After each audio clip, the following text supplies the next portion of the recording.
Have you ever found yourself saying something you later regretted? What if I told you that the act of holding your tongue could be more powerful than speaking your mind? Proverbs 10:19 warns us that, when words are many, sin is not absent, but he who holds his tongue is wise. In this lesson, we're diving deep into the true meaning behind this ancient wisdom and how applying it in our lives can lead to personal growth, better relationships, and even spiritual enlightenment. Stick around as we explore stories, insights, and practical steps that will transform your approach to communication forever. Part 1. The Weight of Words. Understanding the Proverbs of Restraint. The Proverbs in the Bible were not just written as simple moral guidelines but as deep philosophical insights designed to guide individuals through the complexities of life. When words are many, sin is not absent, Proverbs 10:19 reminds us. This speaks to the inner nature of human communication, our natural tendency to speak first, think later. We live in a world where speed, reaction, and immediate communication are often valued more than careful, thoughtful responses. In today's fast-paced world of texting, tweeting, and posting, it's easy to fall into the trap of saying something without truly thinking it through. How many times have we sent a message or posted something on social media that, in hindsight, we wish we hadn't? The truth is, our words can either be a source of healing or a cause of harm. Proverbs tells us that the more we speak, the greater the chance for us to fall into sin. Sin, in this case, doesn't necessarily refer to moral failure, but rather to any instance where words cause harm, confusion, or negativity. Solomon's silent wisdom. Let's go back to the story of King Solomon. When the Queen of Sheba came to test Solomon's wisdom, she asked him difficult questions designed to make him stumble. Yet Solomon, a man known for his profound wisdom, didn't jump into the answers hastily. Instead, he listened carefully, responded with humility, and spoke in a manner that showed great restraint. His words weren't just knowledgeable, they were thoughtful and precise. His silence in the face of provocation was, in itself, an act of wisdom. Solomon's example teaches us that the power of silence is not just in refraining from speech, but in the ability to hold our tongue long enough to think carefully, choose our words wisely, and speak with intentionality. Part 2. The consequences of speaking too much.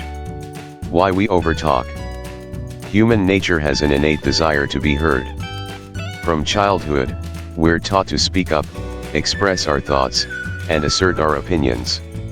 While these are important qualities, there is a danger when speaking becomes the default mechanism for dealing with emotions, situations, and relationships. Our culture increasingly encourages a say whatever's on your mind attitude, but this often leads to problems. Our tendency to overtalk often arises from anxiety, the need to fill silence, or the desire to control conversations.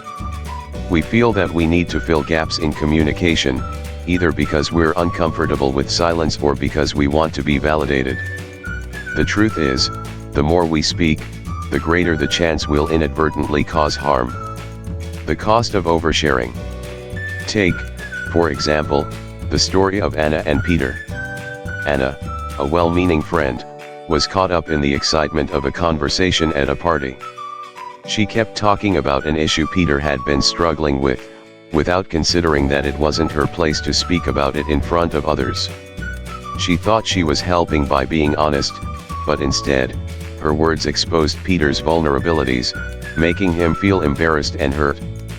In the aftermath, Peter distanced himself from Anna, feeling betrayed by her lack of consideration. This story is a cautionary tale about oversharing or speaking out of turn. While Anna's intentions weren't malicious, her failure to think before she spoke caused harm to her relationship with Peter. When we speak too much, we risk crossing boundaries and alienating those we care about. Part 3. The Wisdom of Restraint. Silence as a power move. So, what does it really mean to hold your tongue, as Proverbs 10:19 advises? It's not about withdrawing from conversations or becoming a silent observer of life. Rather, it's about choosing when and how to speak. It's about recognizing that sometimes the most powerful thing we can do is say nothing at all. In life, we often face situations where saying less is far more impactful than saying more. This is where true wisdom lies, not in being the loudest or most vocal, but in being the one who knows when silence will serve them better. The quiet strength of Nelson Mandela. Nelson Mandela's life offers numerous lessons in restraint. As a political prisoner for 27 years, Mandela was subjected to immense provocation. Yet, instead of retaliating or speaking in anger, he chose to remain composed and silent when necessary. This strategic restraint helped him preserve his dignity and inner peace while enduring unimaginable hardships.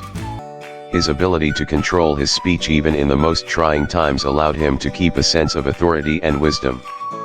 When he finally spoke to the world, his words carried such weight that they inspired change on a global scale. Mandela's story shows us that silence in moments of adversity is not weakness, but rather a form of strength. He didn't need to shout to be heard. His actions, grounded in wisdom, spoke louder than any words ever could.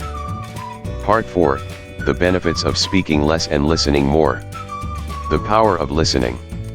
In today's world, we are often so eager to share our thoughts and opinions that we forget the power of listening.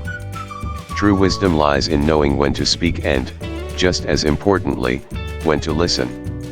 Listening isn't just passive, it's an active process of engaging with others, understanding their perspectives, and allowing room for deeper connection. When we listen, we give others the space to express themselves, and we gain a better understanding of their feelings and viewpoints. Listening actively helps us respond more thoughtfully, leading to more meaningful relationships and conversations. The wisdom of listening in leadership. One of the most effective leaders of our time, Warren Buffett, has often spoken about the importance of listening. Buffett spends a significant portion of his day listening, whether it's to his business partners, employees, or people around him. By doing so, he gains insights into situations that he might not have otherwise seen. He is known for listening more than speaking, which allows him to make more informed, thoughtful decisions. Buffett's success isn't just a result of his financial knowledge, it's also because he knows how to listen carefully and learn from those around him. Listening is not a passive act, it's an active tool for growth, understanding, and problem solving. Part 5. Practical tips for applying this wisdom. Actionable strategies for speaking less and listening more. Pause before speaking. When you feel the urge to speak in a heated situation, take a moment to breathe and think. Ask yourself, what do I hope to achieve with this statement? Empathy in listening. Practice empathic listening, truly hear what the other person is saying, and acknowledge their feelings. Reflect on your day. Every evening, review your conversations. Did you speak more than you listened? Could you have held your tongue in certain situations? Make it a habit to learn from each day. Use silence as a tool. In meetings or discussions, don't be afraid of silence. Allow space for others to speak and reflect. Sometimes, it's in the silence that the most profound insights arise. Conclusion. As we wrap up this exploration of Proverbs 10:19, remember that words carry immense power. The more we speak, the more chances we have to create harm. But in choosing silence, in restraining ourselves, we find a deeper wisdom that transcends the surface level of conversation. Silence isn't about avoidance, it's about choosing to speak with purpose and intention. This is a powerful lesson in self-control, in mindfulness, and in wisdom. By following the guidance of Proverbs 10:19, we can navigate life's conversations with more grace, more insight, and less regret. So next time you find yourself at a crossroads in a conversation, remember, silence might just be the wisest answer. Call to action. I challenge you to take this wisdom into your daily life.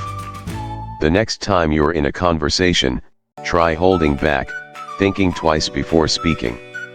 You might be surprised by how much more you learn and how much stronger your relationships become.